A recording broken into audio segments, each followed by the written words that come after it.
नमस्कार, आप देख रहे हैं सुनो पॉलिटिक्स न्यूज। आइए आज सुबह की कुछ बड़ी खबरों पर नजर डालते हैं। उसके पहले चैनल पर नए हैं तो चैनल को सब्सक्राइब करना, साथ ही वीडियो को लाइक करना बिल्कुल ना भूलें। बता दें कि सबसे पहली खबर आ रही है उपचुनाव में इंडिया का बजा डंका। 13 में से 10 सीटें जीती, भाजपा के खाते में मात्र 2 सीटें आई। 7 राज्यों की 13 विधानसभा सीटों पर हुए उपचुनाव में विपक्षी दलों के इंडिया गठबंधन का डंका बजा है। इंडिया ने 10 सीटों पर जीत दर्ज की है। कांग्रेस और तृणमूल कांग्रेस के 4 उम्मीदवार जीत दर्ज करने में सफल रहे। भाजपा को सिर्फ 2 सीटों से ही संतोष करना पड़ा। रुपौली हारने से महागठबंधन में लालू तेजस्वी की मनमानी रुकेगी। सीपीआई की सीट लड़ी थी आरजेडी। बिहार में अगले साल होने वाले विधानसभा चुनाव से पहले पूर्णिया जिले की रुपौली सीट पर हुए उपचुनाव में राष्ट्रीय जनता दल को बुरी तरह हार का सामना करना पड़ा है।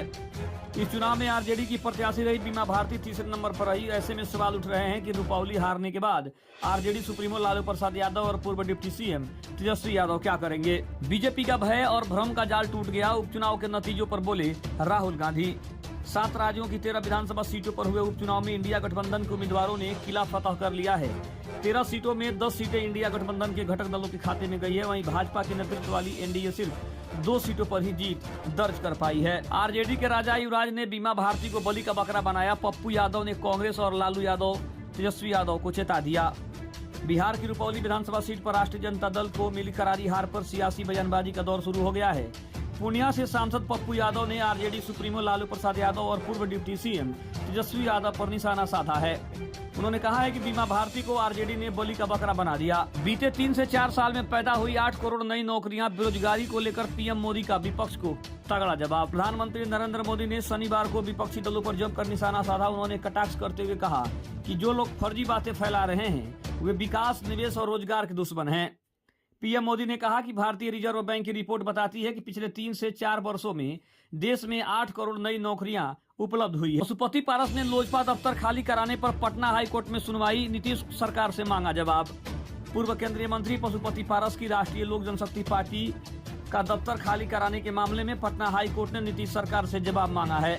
इस मामले पर रालोसपा की याचिका पर शुक्रवार को सुनवाई हुई। पारस की पार्टी ने बिहार के भवन निर्माण विभाग पर मनमाने तरीके से पटना एयरपोर्ट के पास स्थित भवन खाली कराने का आदेश जारी करने का बड़ा आरोप लगाया है। जालसाजी हुई, चुनाव आयोग ने भी कुछ नहीं किया। बंगाल उपचुनाव के नतीजों के बाद बरसी बीजेपी।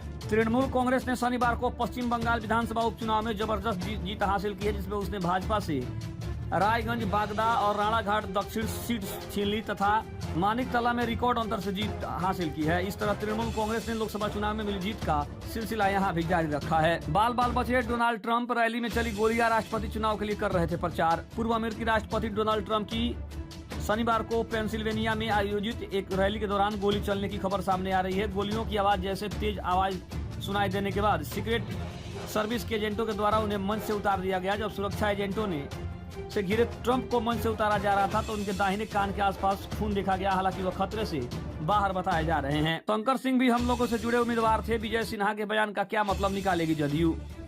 बिहार के पूर्णिया जिले की रुपौली विधानसभा सीट पर हुए उपचुनाव में निर्दलीय शंकर सिंह के जीतने पर सियासी बयानबाजी का दौर जारी है।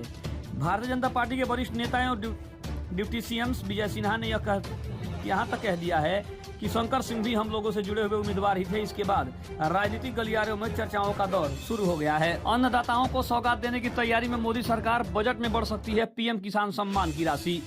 आम बजट के जरिए केंद्र सरकार इस बार किसानों के लिए खजाना खोल सकती है। माना जा रहा है कि सरकार किसान क्रेडिट कार्ड की लिमिट बढ़ाने से लेकर कृषि उपकरणों पर सब्सिडी बढ़ाए जाने समेत अतिरिक्त रियायतें देने का भी ऐलान कर सकती है। किसान सम्मान निधि से जुड़े धनराशि को भी बढ़ाए जाने की पूरी संभावना दिख रही है। तो बता दें कि ये थी आज सुबह की कुछ बड़ी खबरें। खबर कैसी लगी कमेंट में जरूर बताइएगा। तब तक के लिए धन्यवाद। जय हिंद, जय भारत।